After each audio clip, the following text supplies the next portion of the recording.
자, 오늘의 개소리. 스트레스를 받으면 설사해요. 이런 병이 있어요. 이거 아주 드문 병은 아닌 것 같아요. 여기서 조금 더 알아볼게요.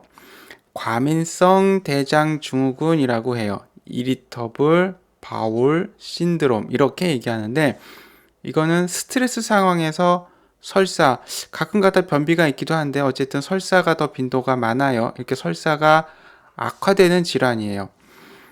이게 특징이 이제는 음식이랑 관련이 없어요. 우리 설사가 언제 제일 많이 나죠? 이제는 과음했을 때 또 설사가 나기도 하는데, 이거는 그거랑도 관련이 없어요. 그렇다고 스트레스, 혹은 뭐 정신병 아니야? 그거 결코 아니에요. 정신병 아니고 음식이랑 관련이 없이 이렇게 스트레스 상황에서 주로 설사가 나타나는 거를 이제는 과민성 대장증후군, 이리터블 바울 신드롬이라고 불러요. 주로 청소년에서 30대 사이 좀 젊은 층에서 많이 나타나죠.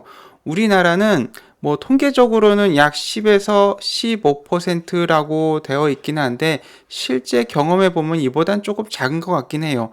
하지만 이거 숫자를 봐서 아시겠지만 그렇게 적은 숫자는 아니에요. 이제는 학생 같은 경우는 시험 기간 혹은 이제 중대한 발표, 직장인들도 해당되겠죠. 이런 것들을 앞두고 이게 중요하죠. 반복적으로 나타난다. 반복적으로 증상이 나타나면은 증상을 좀 의심해 볼 수 있어요. 최근에는 조금 빈도가 올라가는 것 같기도 해요. 여성의 경우에는 뭐 스트레스 상황이죠. 결국에는 생리 주기에 따라서 증상이 반복되는 것도, 그러시는 분들도 있어요. 주된 증상은 이제는 뭐 방기, 잦은 물음변, 하복부 통증이 주로 증상이 있어요. 아까 제가 처음에 설사라고 얘기했는데 완전히 물설사는 아니고, 지금 제가 표현한 것처럼 조금 이제는 물음변에 가깝죠. 이러한 물음변이 언제 주로 나타나냐면은 식후 한 30분 내, 그리고 하루에 저 설사 3번 했어요 하고 이제 물어보면은, 근데요 아침에 3번을 했어요, 혹은 아침에 2번을 했어요. 이렇게 아침에 조금 빈도가 잦아요. 뭐 이런 게 증상의 이제 특징이기도 하고, 또 이제 설사가 끝나고 나면은 정상변이 와야 되는데, 어떤 분들은 아이고 설사가 끝나고 났는데 이번에는 정상이 아니라 그냥 변비가 왔어요, 이렇게 얘기하기도 해요. 뭐 그냥 아까 음식이랑 관련이 없다고 했는데, 음식에서 일어나는 설사랑의 좀 차이점을 볼게요. 음식으로 이제 흔히 얘기한 장염이 생기면은 열이 동반되기도 해요. 그렇죠? 열이 조금 나면서 설사를 쭉쭉 하고, 보통 이거는 거의 이제는 물설사에 가깝죠. 근데 이제 자극성 장증후군은 자다가 깨서 설사하는 경우는 별로 없어요. 자다가 깨서 그냥 물을 쭉쭉 쏟고 이런 경우는 별로 없어요. 그래서 수면 중 설사는 거의 일어나지 않는다. 이게 조금 특징적이고, 설사를 이렇게 많이 하는데 내 대장에 무슨 문제가 있는 거 아니야? 해서 대장 내시경을 해봐도 그렇게 특별하게 어디에 염증이 있어요, 아니면 어디가 조금 뭐 좁아요, 기타 등등 이런 증상은 거의 없는 게 또 특징이에요.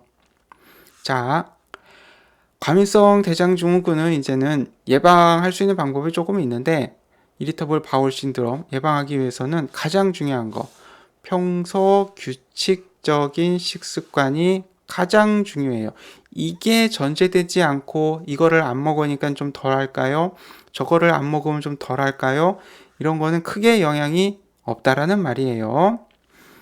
자, 음식을 좀 피해야 될 게 있는데, 과민성 대장증후군이 있을 때 평소에는 조금 드셔도 돼요. 근데 증상이 생겼다 그러면은 이런 거, 특히나 유제품, 우유, 치즈, 요거트 조금 피하시는 게 좋고, 커피, 매운 음식, 견과류, 탄산음료, 그리고 과일에서는 약간 사과, 이거 뭐 좀 이따 조금 더 자세하게 하긴 할 건데, 이런 거 좀 피하시는 게 좋아요.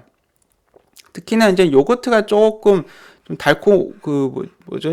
골탕을 먹이는 경우가 있는데, 우리가 보통 설사하면은 어떻게 하라고 그러죠? 유산균 먹으라고 그러죠. 그래서 이제 유산균을 알로도 먹고 알약으로도 먹고 요거트로도 먹게 되는데, 과민성 대장증후군에서는 요거트는 설사를, 즉 물음변을 조금 더 악화시킬 수 있다. 요거는 조금 중요하니까 증상이 있으신 분들은 한번 꼭 중요하게 알아두셔야 합니다. 자, 그리고 이제 구글에서 젊으신 분들이 증상이 많다 보니까 제가 병원에 오시면은 이 얘기를 해요. 구글에서 이 스펠링을 한번 찾아봐라. 푸드맙. 정확히 뜻을 알 필요는 없으세요. 근데 요걸 한번 찾아봐라. 그러면은 그리고 이제 이미지를 보면 돼요. 문서를 여러분들이 쭉 읽으실 건 아니고 이렇게 이미지를 이런 것도 찾아보고 이런 것도 찾아보면은 공통적인 점이 있어요. 피해야 할 음식. 여기 보면 우유, 치즈 나오죠. 그리고 여기도 사과가 있고, 여기도 뭐 사과가 있네요. 그리고 콩, 이런 것도 좀 피하래요. 이거를 일관성 있게 설명하기는 조금 어려운데, 좀 피해야 될 음식. 여기는 이게 그림으로 표현하기도 했네요. 요 빨간색 영역에 있는 것들은 조금 피하고, 녹색에 있는 것들은 조금 좋대요.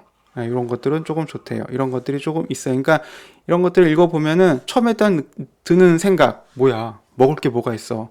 먹을 수 있는 게 하나도 없네. 하지만 지금 여기 나와 있는 음식들은 어떤 그냥 한 전체의 집합이라고 표현하면 생각하시면 될 것 같아요. 전체의 집합. 무슨 얘기냐?